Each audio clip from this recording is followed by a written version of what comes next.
A few days before Christmas, I published a three-part mini-series titled Russia is Not Great, in which I emphasized the failings of Putin's regime to the Russian people and also set the record straight on the Kremlin's disinformation about Putin's policies.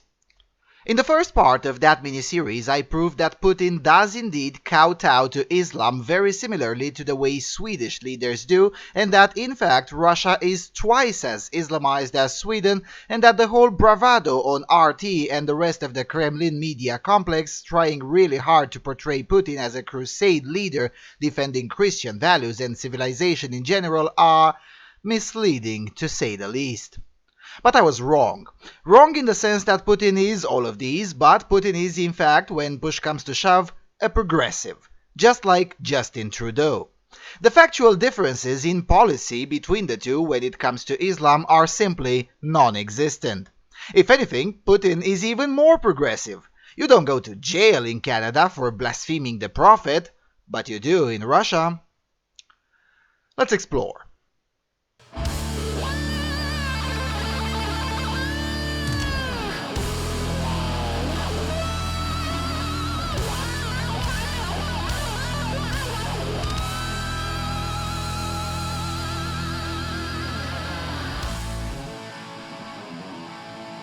Hello everyone and welcome to the Freedom Alternative.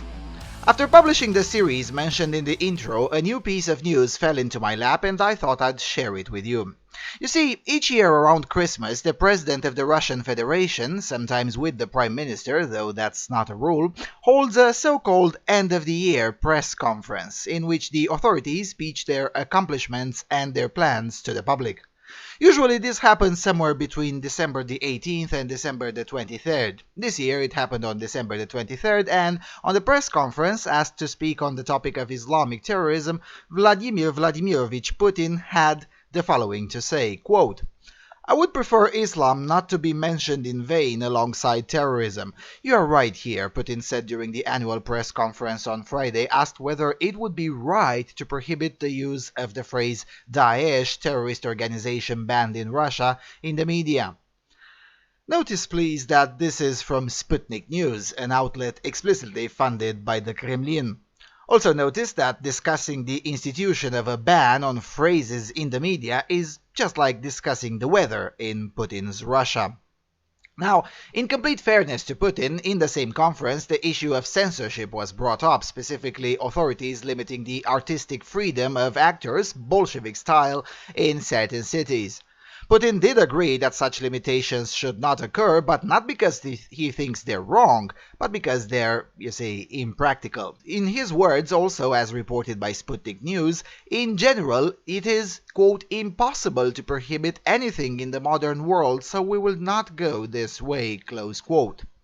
That's no different than Western progressives who would love to censor anything they don't like, and they're only content with freedom of speech in places where they cannot yet practically censor. Speaking of being a progressive, at the same conference Putin offered us a marvelous sample of progressive doublethink on the topic of Crimea. Again, quoting from Sputnik, "The integration of Crimea and Sevastopol is progressing well, as evidenced by the high rates of industrial production growth and low unemployment," Putin added. Quote, "Speaking of the integration and how it goes, there are generally very favorable modes in this program from the point of view of Russian legislation, free economic zones, but it turned out that such integration is difficult legally and economically. This process of integration is going at a good pace, by the way," close quote. Now that's all fine and dandy, except Putin is operating with an incredibly different definition of what progression and good pace actually mean. I mean, sure, militarily the integration process works very well, as more and more heavy weaponry has been carried there. But from a standard of living standpoint, things are significantly worse than ever before. No heating, limited supply of electricity, 5 to 7 hours per day, most stores closed, rationed gas, and the list goes on and on. Это вот метров, наверное, под 100 очередь вышла. Вот какой-то бензовоз приехал сгружаться, слава богу. А вообще говорят, что соляры и бензина нет, так как стратегический запас и на нефтебазах нет бензина. Ну, надо будет у кого-то узнать. На этой заправке бензина нет. Вот впереди виднеется очередь, наверное, самая длинная из очередей, которую я видел. Это на заправку Ока в Ялте.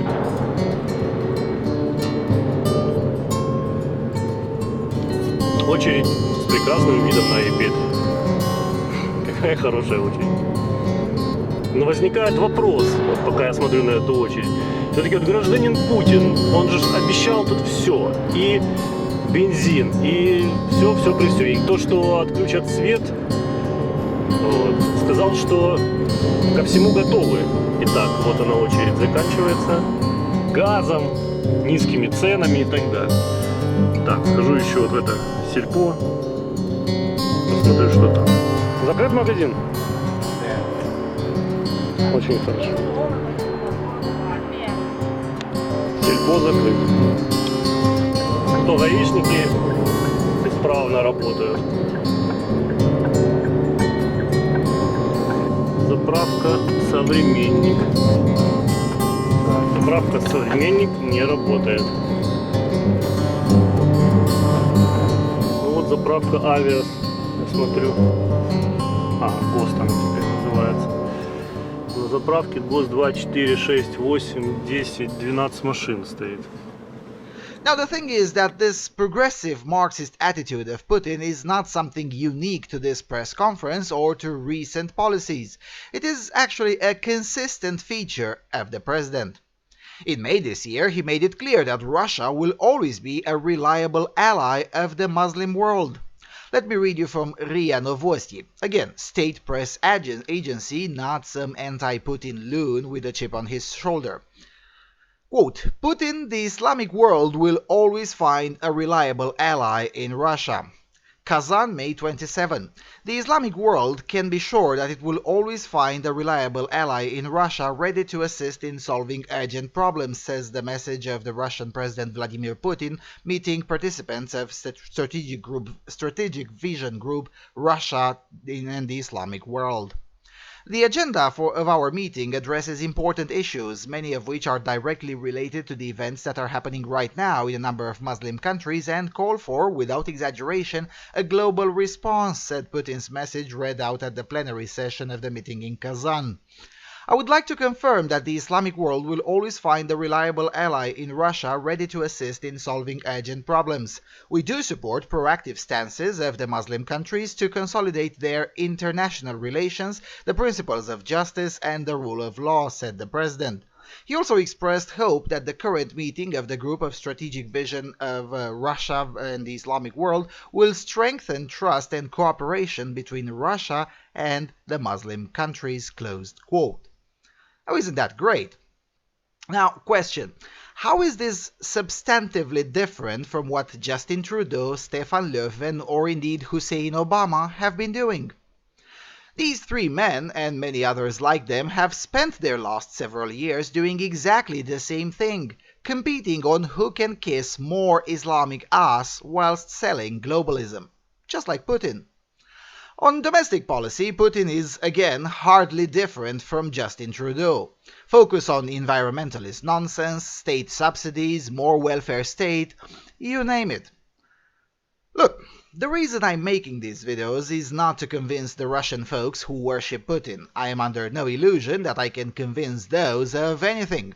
I make them for non-Russians who project an image onto Putin that suits the Russian state interests very well, but an image that is simply not true and an image that doesn't benefit the Russian people either.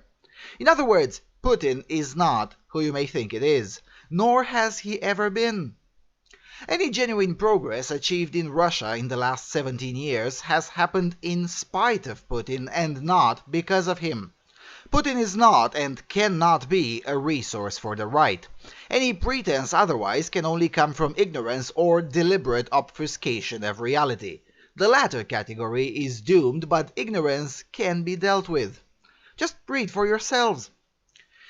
It's not some grand conspiracy. Most of the things about Russia are easily available in the Russian press. It's the paid trolls and the disinformation department that skew the perception. For instance, the fact that Putin is friendly with all sorts of Islamists is not hidden to anyone, and is in fact available information in English as well, though I did choose to quote his pledge to always stand for the Islamic world from the Russian language report so as to avoid the conspiracist claptrap that always comes up anyway.